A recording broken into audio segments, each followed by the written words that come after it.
Não, cara, não tem. É muito diferente. O conceito cristão de céu e inferno, para esses povos milenares africanos, né, sejam eles de etnia Bantu, né, sejam eles Yorubás, Dijejes, Fon, etc., não tem a figura do diabo.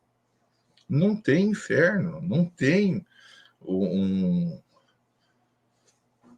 um ser que é contra Deus e quer destituir Deus, e fica essa briga assim de que os males do mundo é por causa do diabo. Nem com outro nome não existe. Nem com outro nome. Então, aí, uma pessoa muito inteligente, ela vai refletir assim, mas João, mas se lá da onde vem essa religião, esse culto, né, se é de lá que nasce a coisa, por que delongas haveria de ter culto ou pacto ou qualquer tipo de interação com o diabo, com Lúcifer, com Satanás, com Beuzebu, com Lilith e essas coisas aí? Por que alguns dizem que tem esse culto e que são filhos do diabo? Tá? Sendo que da onde vem a coisa toda, lá não tem. Né? E aí a gente vai ter várias questões, tá, gente? Como é que a Umbanda, a Quimbanda, o que é conhecido hoje como Candomblé e outras religiões, elas chegam no Brasil? Chegam através dos negros que foram escravizados. A gente frisa a palavra negros, mas na verdade são seres humanos, tá? Quando a gente fala negros é para o pessoal entender, né? Liga a questão de escravos negros, né? É uma pena isso aí. Eu creio que vai chegar um dia que a gente vai falar seres humanos que foram escravizados. Então veio essas religiões africanas logo, né, e de África, vem com eles, tá? E ao chegar aqui, e inclusive lá em África, quem é o povo que aparece lá para comprar esses negros, né? Para comprar esse povo, né? Essas pessoas, tá? Os cristãos. Os cristãos. Os cristãos saíam mata dentro para prender esse povo, esses povos, na verdade? Não, cara. Eles trocavam por armas, por mercadorias, por coisas do Ocidente, eles trocavam por escravos, né? Então, assim, outras etnias lá, que já estavam muitas vezes em guerra e coisa e tal, né? E entravam matas adentro e acabavam aprisionando esses seres humanos e trocando por mercadorias nos portos, tá? Isso está bem descrito na história, né? E só que o que acontece? Quando há esse papo aí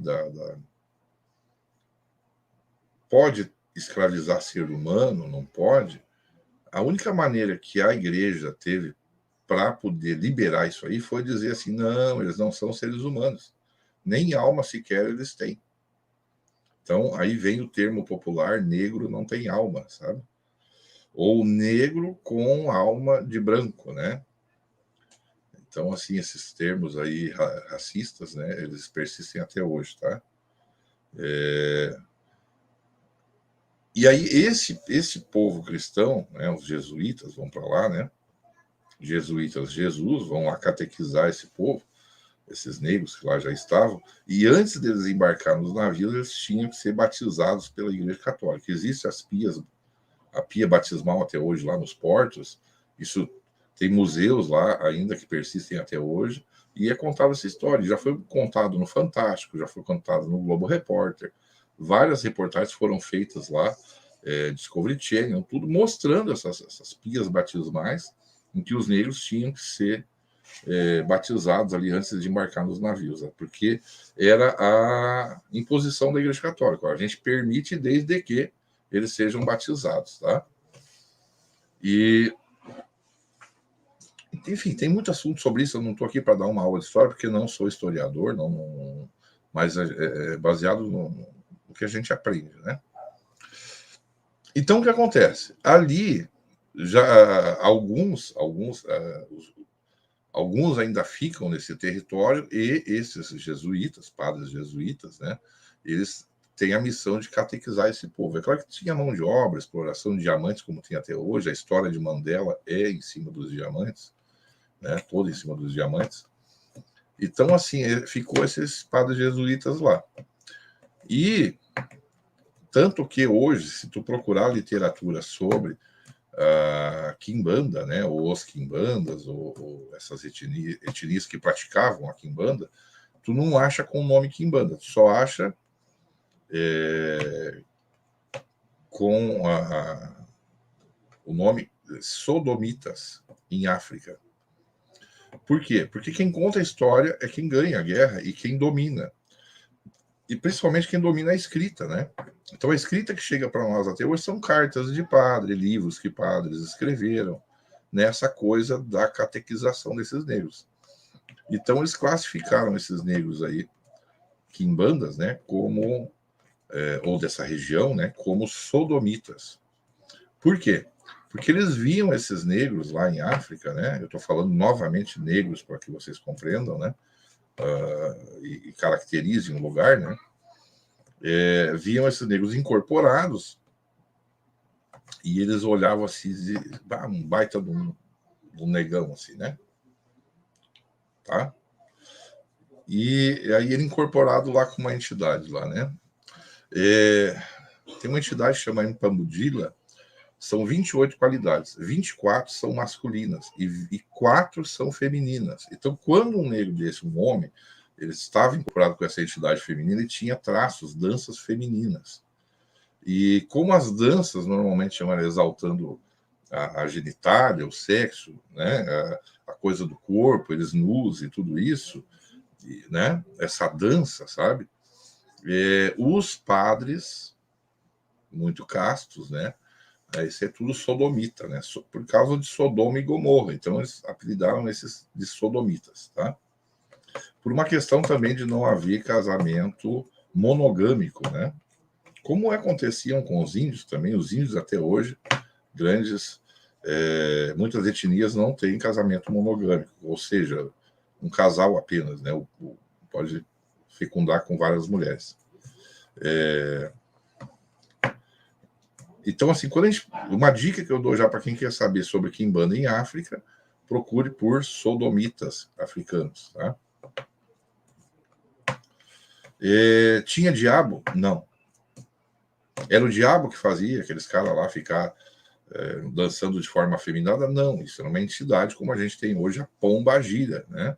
E digo mais, pombagira é uma corruptela, ou seja, é uma forma que foi se compreendendo errado do nome pombagira, do nome Mpambudila. Então lá em África alguém perguntou: o que é isso aí? Isso aí é Mpambudila. E aí passou adiante o telefone sem fio, a pombogira. Dila virou gira, entendeu? Mpambu virou pombo, né? Então essa corruptela do nome Mpambudila virou pombagira. E aí eles viam esses caras, né, tudo sodomita, né? Tudo gay, né? Também, né? Tinha diabo? Não tinha. Esse aí não era o diabo que fazia isso, não tem nada a ver, nem sequer acreditava em diabo, tá?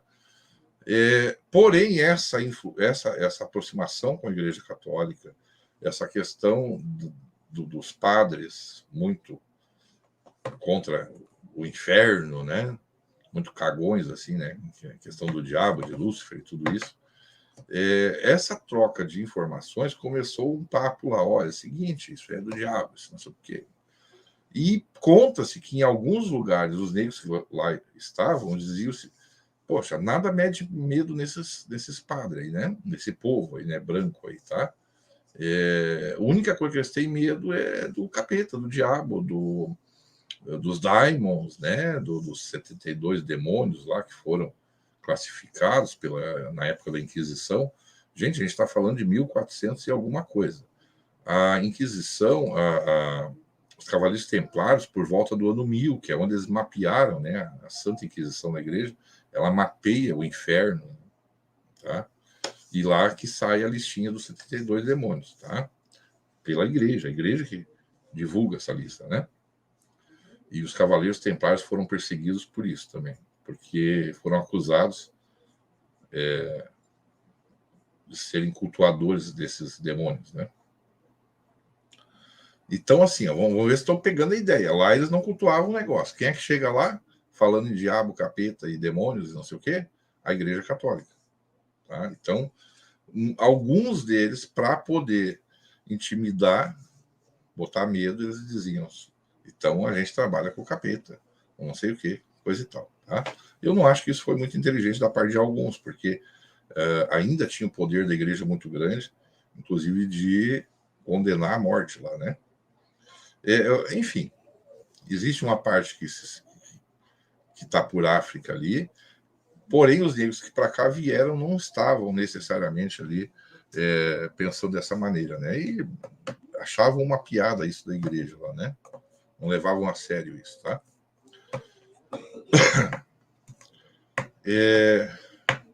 Aí vamos resumir a história, eu vou dar um pulo lá adiante para continuar explicando. Chega aqui no Brasil, muitos negros conseguiram fugir para a mata, né? Isso é muito conhecido, você aprende na escola, né? Fundam os quilombos, né? Fundam os quilombos, tá? E esses que conseguiram fugir e não teve tempo, né, deles sofrer uma lavagem cerebral da Igreja Católica, serem catequizados, eles levaram em natura a sua fé e seu credo e seu culto para os quilombos. Só que eles não chegaram lá e fundaram os quilombos, eles foram se pechar com os índios, né? Se pechar, como o gaúcho fala, se encontraram índios no meio das florestas, tá? Então ali também cria uma questão dessa mistura, né, dessa cultura e credo africano, né, desses bantus, com alguns indígenas, tá? Porque muitas coisas eram assemelhadas ali. Lembra que eu falei que lá o casamento era poligâmico, quer dizer, não tinha casamento necessariamente, né? Enfim, muito diferente dos brancos aqui, né? Cristãos, tá? Então ali há um papo em que tu vai ter um cruzamento da etnia Bantu com a entendida depois como índios, né? Ameríndios, índios das Américas. E por isso que hoje ainda existe uma vertente de Umbanda chamado Umbanda Banto Ameríndia, porque ela justifica justamente isso. Olha, a nossa Umbanda ela é base Bantu, etnia Bantu africana, com a etnia dos índios americanos, ou seja, Banto ameríndio, índios americanos. Tem diabo nessa história? Não tem, cara. Não tem. Nem entre os índios, não tem diabo, nem entre os africanos. E detalhe, de nenhuma dessas etnias, inclusive a Yorubá e inclusive Fon, Jeje, etc., Nagô, o diabo, quem fala nele? A Igreja Católica. Até porque ele foi construído, segundo historiadores aí, pelo ano 700 depois de Cristo, tá? A igreja constrói um diabo e vai mudando a figura desse diabo ao passar dos anos, né?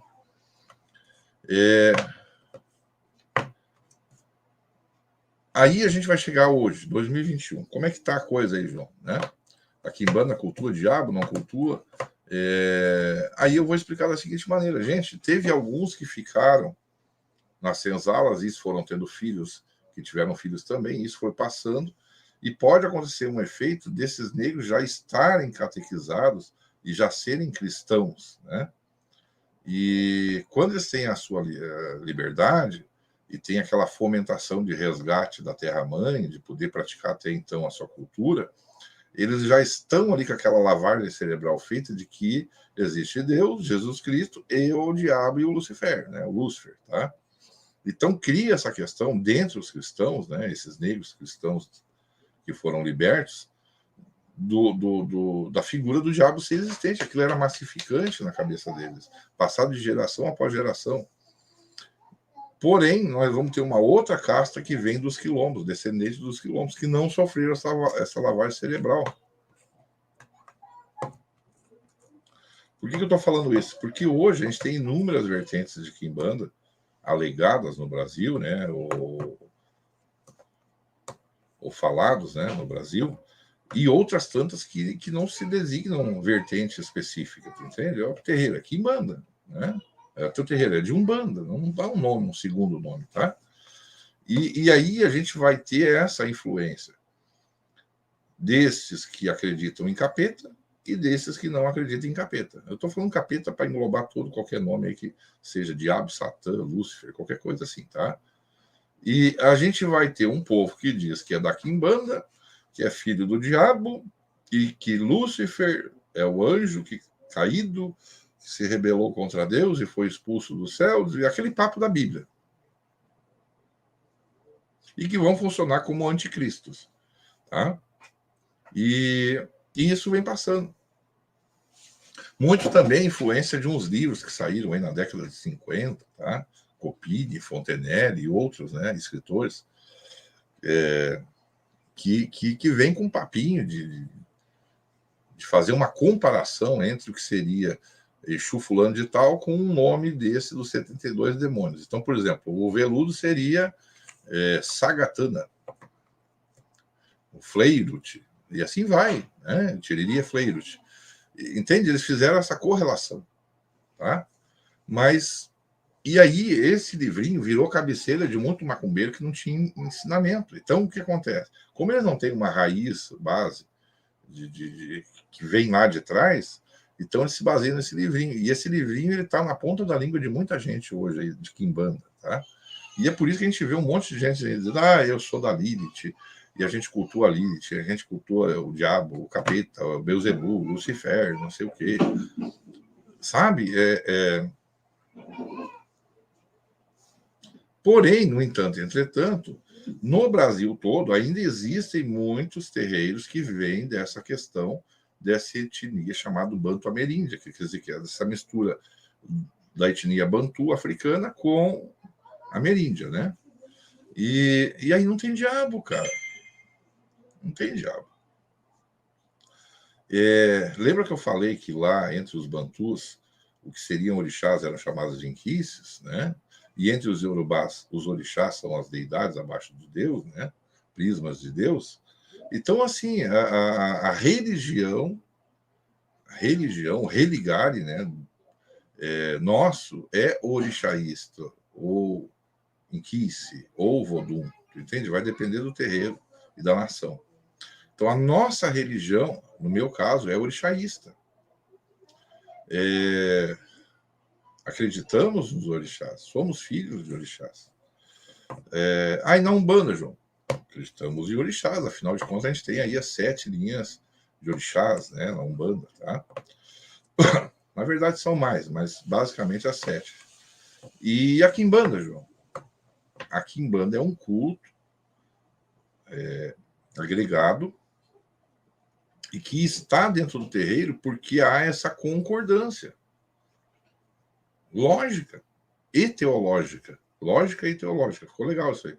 Então, a teologia ali, ela é coerente, inclusive dentro da Quimbanda. Então, assim, a figura... Vamos ver se você me entende melhor. Eu fico dando pulos aí, tentando explicar. Tá? Eu, na Umbanda, sou de Ogum Beira-Mar. Quem é Ogum Beira-Mar? Ele é um falangeiro da vibração do orixá Ogum. Alguém lá trabalha com Xangô 7 Montanhas. Quem é ele? Ele é um falangeiro da vibração do orixá Xangô. Tá? Tu vai ter o Xangô no candomblé, tu vai ter o Xangô no batuque, né? E vai ter o falangeiro, quer dizer, um espírito que vem nessa vibração daquele orixá. E os Exus de Quimbanda, João? São falangeiros do orixá Exu. Isso aí dá um nó na cabeça das pessoas. Cara, tem gente que morre negando porque não parece. É tão lógico, mas eles não conseguem entender. Por isso que eu digo, no terreiro é mais fácil a gente pegar alguém com o copo vazio e ensinar do que pegar alguém que já vem com o seu copo cheio derramando, cara. Falangeiros, orixá e Exu. Mas da mesma maneira que na Umbanda a gente vai ter, eu dei o meu exemplo, Ogum Beira-Mar, né? Ele é um falangeiro da vibração do orixá Ogum. Porém, Ogum Beira-Mar trabalha na orla marítima, trabalha na vibração de Iemanjá. Ele vem na vibração de um orixá, porém trabalha na vibração de outro orixá. A mesma questão os Exus e Pombagiras.